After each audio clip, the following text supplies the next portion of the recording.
بزوتنەوەی ژنانی ئێران لەگەڵ هەموو ئەو هەوراز و نشیوانەی کە لە ماوەی یەک سەدەی ڕابردوودا بوویەتی ئەمڕۆ بەشێکی گیانەکراوە لە بزوتنەوە کۆمەڵایەتیەکانی وەکو بزوتنەوەی کرێکاریە. سەرکوتگەری دەسەڵات کولتوری پیاومەزنی و هەڵەکانی بزوتنەوەی ژنان ئەگەرچی ئەم بزوتنەوەیەک لە چەند قۆناغدا تووشی دامرکان و بێدەنگی کردووە، بەڵام ژنان لەم مەسیرەدا سەلماندوویانە کە هێشتا بە شوێن ماف و خاستەکانیانەون و بە کەڵگوەرگرتن لە ئەزموونەکانی خۆیان هەموو جارێ بە شێوازێکی نوێ و ڕێکخراوتر پەیگیریان دەکەن. ژنانی ئێران و کوردستان لە ماوەی 42 ساڵی ڕابردوودا لە پەنا چینی کرێکارەوە زۆرترین گوشار و دژواریان لەلایەن ڕژیمی کۆماری ئیسلامیەوە بەسەردا سەپاوە. سوکایەتی پێکردن و پێشێلکردنی مافی ژنان لە ئێرانی ژێر دەسەڵاتی ڕژیمی ئیسلامی هیچ سنوورێک ناناسێت. کۆماری ئیسلامی زۆری هەوڵدا تا بە پشتبەستن بە بیرروبۆچوونی ئاینی ستەمی سەرژنان دەرونی بکات تا بەڵکو ملکەچی پێگەی ژێردەستیان بن، بەڵام نەتەنیا سەرکەوتوو نەبوو، بەڵکو ئەم کردەوەیە تووڕەیی و نفرەتی زیاتری ژنانی لێکەوتەوە. ئەمڕۆ لەگەڵ سەرهەڵدانی هەر حرەکەت و مقاومەت و خەباتێک ژنان لە ڕێزی پێشەودا بەشدارن. بێگومان مقاومەت و خەباتی ئێستا تەنیا بەشێکی چکۆلە لەو شەپۆلە مەزن و خڕۆشاوەیە کە بەڕێوەیە. لە ئێستادا وشیاریەکی کۆمەڵایەتی باڵا متمانە بەخۆیەکی بەهێز و سەرسەختێکی کەموێنە لە ناو بزوتنەوەی ڕزگاری خوازی ژنان لە ئێران بەتایبەت لە کوردستان خەریکە شکڵ دەگرێت. ئەم بزوتنەوەیە لە پەنای بزوتنەوەی کرێکاری بەشێک لە بناغەی سەرەکی شۆڕشی داهاتووی ئێرانە، شۆڕشێک کە لەگەڵ هەڵگرتنی هەر هەنگاوێک یەکێک لە پایەکانی ستەم کشی ژنان تێک دەشکێنێت. ئەمڕۆ ژنانی ئازادیخوازی ئێران لە ناو ڕیزەکانی چینی کرێکار، لە ڕێزی خوێندکارانی خەباتکار، لە ناو ڕێزی حرەکەتە ناڕەزایەتیەکانی گەڕەک و شوێنی کار، لە چوارچێوەی خەباتی دایکانی گیان بەخکردووان و دایکانی بەندکراوی سیاسی لە بوارە جۆراوجۆرەکانی بزوتنەوەی شۆڕژگێڕانەی کوردستان و لە هەر شوێنێک کە نیشانەیەک لە ناڕەزایەتی و خەبات و مقاومەت بێ لە ڕێزی پێشە و نمونەی بوێری و شۆڕژگێڕانە و سەرسەختین لە پێنا و پەیگیرکردنی خاستە ڕەواکانیان. ئەگەرچی شۆڕشی ژنان لە ئێران و کوردستان سەرڕای هەموو کەم و کۆڕیەکانی مێژوویەکی لە مێژینە و پڕبایەخی هەیە، بەڵام تاکو ئێستاش کەم لەم بارەوەدا نووسراوە یاخۆ باسکراوە.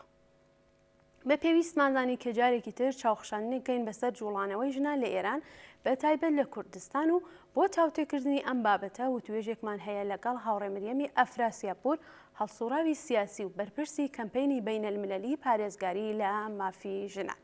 سەرنجتان بۆ بینینیان بەرنامەیە ڕاتیکێش.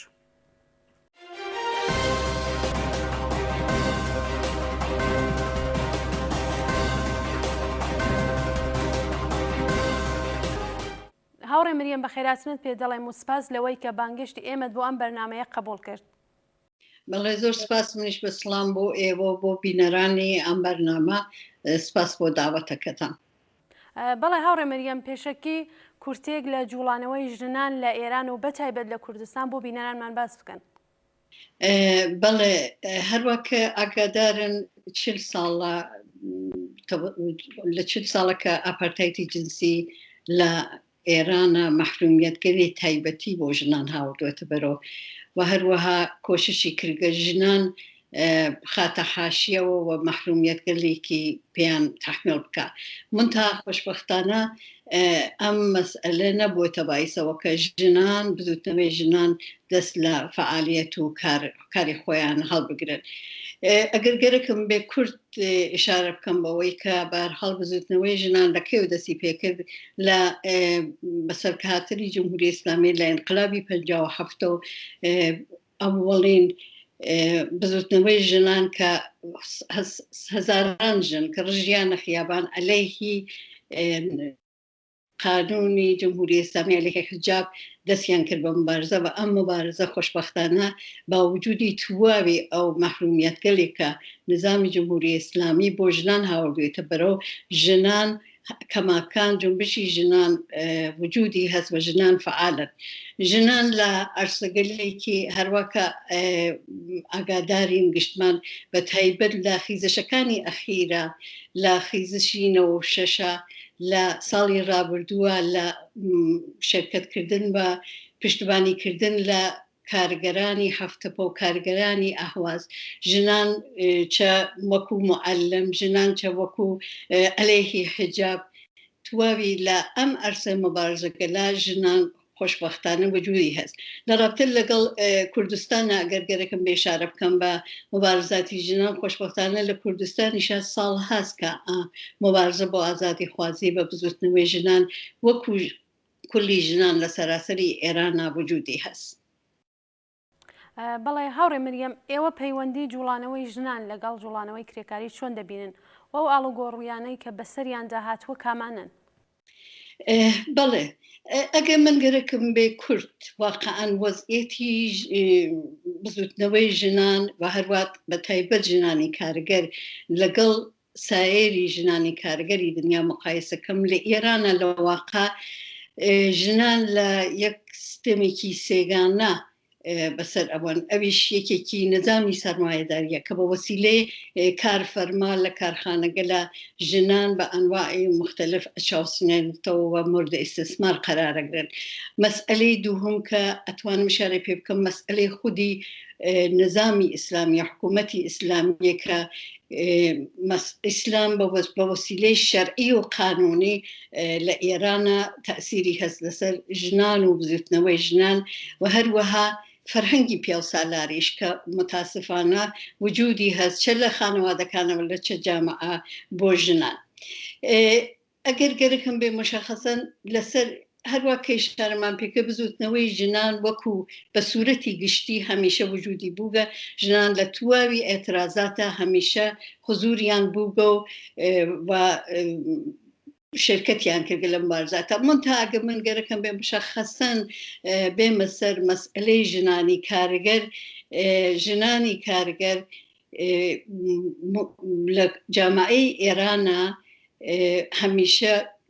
موردستم فرەتر موردستم قراریان بە دلیلی ئەوە هەمیشە لە کارخانەگەلی بوچک کە 10 نەفەری ئستخدام کریاگەن و ئەم ئستخدامیە کە ژنان ئستخدام کریاگەن لە قانونی کاری زۆربەی ژنان حازرم بێژم 90% ژنان لە قانونی کاری ئیدارەی بە ئیسڵا کارفەرما لە قانونی کارێکە لە ئێرانە هەست شامڵیان ناوێت زۆربەی ژنان بیمەی بێکاریان نییە و حتا ئەمنیەتی کاریان نییە سەعاتگەل توولانی کارەکەن دەستمۆزی کەم ئەگرن و ژنان جزو ئەو کەسانن کە زووتر لە هەموو کەسانێکە کاریگەرانی تر ئەگەر ئێترازکەن ئەخراجەوەن ئەخراجبوونی ژنان ئەوێتە باعیسەوە کە بە هەرحاڵ لە جامعە بە سوورەتگەرتر بتووە خەریکن کارەکەن بۆ تەمینی زندگی خۆیان بە تایبەت ژنگلێکە سەرپەرستی خانەوادەن بە هەرحاڵ من پێم وایە شەرایەتێکی تایبەتیان هەست من ئەخیرەن لەگەڵ چەند ژن لە شارەکانی کوردستانە مەساحبەیەکم بوو مەساحبەگەل کورد لە رابطە لەگەڵ مەسئلەی خودی بیمە بێکاری و بیمەیان بە تایبەت لە شارەکانی کوردستانە ژنان لە ئاشپەزخانەکانە ژنانی قاڵی باف ژنانی دەستفرۆش ئەمانە کەسانگەلێکن کە بە هیچ عنوانێ لە هیچ گونێ بیمە و قانونی کاروانە بەهرەمەند نین و ئەمە خودی ئەمە بووە باعیسەوە کە ژنان متاسفانە دیارە تەبەقەی کارگەر لە سەراسەری ئێرانە زۆڵمی لێچێ منتها ئیتر مەسئلەی ژنان بە دلیلی شەرایەتێکە کە ئشارەم پێکرد وەزعیەتیان خراوترە ئەویش ئەگەر ئشارە بکەین بە ملیۆنها ژن کە لە خەدەماتگەر لە قسمەتی خەدەماتە کارەکەن ژنانی کەشاوەرز ئەمانە هەموویان ژنگەلی وەزعیەتێکیان هەست کە لە هیچ گونە ئیمکاناتی ئەمنیەتی و بیمە و ئەوانە بەرخۆردار نین. بەڵێ هاوڕێ مریەم بەڕای ئێوە دەور و نەخشی ژنان لە جوڵانەوەی کوردستان هەروەها ڕۆژە مێژوویەکان وەکو 8 مارس بە تایبەتێکی مەی ئەمساڵ کە چەند ڕۆژ لەوە پێش بوو چۆن هەڵدەسەنگێنن؟ بڕوە جامعەی کوردستان خۆشبەختانە ساڵ هاست کە مۆری ئازادی خوازی داوتە هەست لەو جامعە ئەویش دلیلی ئەوەیە کە لە دلیلەکانی ئەوەیە جامعەی کوردستان جامعەیەکی متحەزبە هەمیشە نیروگەلی ئازادیخواز و بەرابەری کە لە جامعەی کوردستانە نەخشیان بووە. خۆشبەختانە ئەم نەخشە ئەم جایگا کە ئشارەم پێکرد لە کوردستانە کەماکان وجودی هەست. هەروە کە ئێوە ئشارەتان پێکرد ساڵ هەست من پێم وایە شارەکانی کوردستان یەکێ لەو شارگەلینە لە ئێرانە کە بەرگوزاری ڕۆژی 8 مارس کە هەمیشە ئەم بە ئشارەکردن بە تاریخچەی 8 مارس بە شناسایی 8 مارس بۆ نەسڵگەلێکە لە دوای ئینقلابەوە بە دنیا هاتکە نەسڵگەلێکە مبارزاتی ژنان بە تارچە بە تایبەت مبارزاتی ژنان لە 8 مارسا ئەمە یەکێ لە ئەرسەکانە کە خۆشبەختانە ژنان لە جامعەی کوردستانە هەر ساڵ بە بەرگوزاری بە بەرپاکردنی مەراسمی 8 مارس وەدانی قاتنامە یەکێ لە ئەرسەکانی مهمی هەمیشە هەر ساڵ ژنان وەختاری مەراسمی 8 مارسیان گرگا هەمیشە قاتنامەگەر ڕادیکاڵیان بووگە لە رابطە لەگەڵ هەروە کە خۆشتان ئشارەتان پێکرد لە رابطە لەگەڵ مەسئلەی ڕۆژی جەهانی کارگەرە ژنان ئێستا بە تایبەت لەم ساڵگەل ئەخیرە من حتما لە سوالەکەی بادیە ئشارەی پێەکەم کە قضیەتی ژنان لە جامعەی کوردستانە کە بۆچی ژنان ئێستا ئاوا بۆ بەرگوزاری ڕۆژی جەهانی کارگەر حتا خۆیان دەست بەکارەوەن حتا ئەخیرەن لەم چەند ساڵی ئاخرا بۆ بەرگوزاری ڕۆژی جەهانی کارگەر هەمیشە پێشقەدەم بووگن و هەر لێنەیش هەر بۆ جۆرە بۆ ناساندنی تاریخچەی ڕۆژی جەهانی کارگەر بە خودی خەڵک بۆ کەسانێک کە نازانن ئەسڵ تاریخچەی ڕۆژی جەهانی کارگەر چییە یەکێ لە لە ئەرسەگلێ فعالیەتی کە ئەیکەن ئەوەیە بە هەر حاڵ قاتنامەکە ڕادیکاڵ لە ڕۆژی جەهانی شارەکانی کوردستانە خۆشبەختانە بووگە و ژنان هەمیشە لەو ئەرسا فعالن. بەڵێ هاوڕێ مەریەم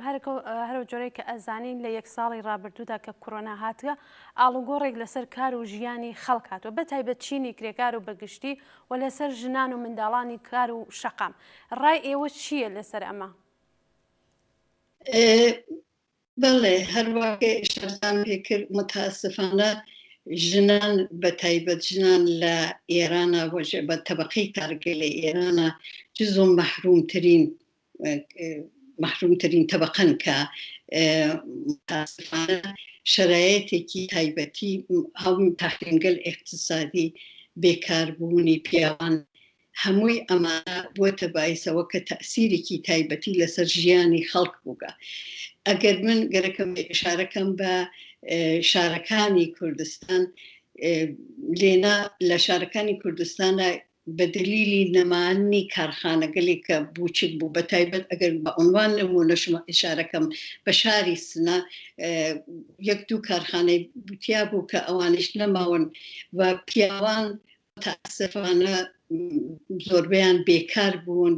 بە تایبەت پیاوانێک کە دەستفرۆش بوون و هیچ گونە لە هیچ کوێنێکە لە هیچ کارخانێکە کاروباریان نەبووە ئەمە بووەتە باعیسەوە کە فشارێکی گەورە هاتووەتە سەر ژیانی خەڵک لە كلن لسراسري إيرانا بلام مشخصا گرکم برا کردستان اشاره پیبکم بو تبعیس وکا الان جنان لأرسگلی که بو اوی که بتوانن تأمینی زندگی خویان لا آشپزخانه کانا کار مجبورن جنانی قالیباف تایبەت قالیبافی بکەن ژنان دەستفرۆشی بکەن و ژنانێک کە خۆیانی سەرپەرستی خانەوادەن من پێم وایە فشارێکی تایبەتی لەم شرایطی کە لە ئەم بارودۆخەی کە لە ئێرانە هەست هەم لە سەراسەری ئێرانە و هەم لە شارەکانی کوردستانە لەسەر ژیان و ژیانی خەڵک هست و بەتایبەت ژنان ئەیسەر لە ئەرسێکی فعالە دەستیان پێکردووە بۆەوەی کە بۆ ئەوەی کە تامینی زندگی خۆیانکەن هەروە کە ئشارەم پێکرد لە سوالی قبلیشە بە قیمەتێکی زۆر هەرزان بە نەبوونی بیمەی بێکاری بەتواوێوانە و خەریکن دەستکارەوە بۆ کە کارکە تامینی زندگی بەوە هیچ کارێک پیاوان نییە لە شارەکانی کوردستانە بۆ زۆربەی پیاوان کاریگەر.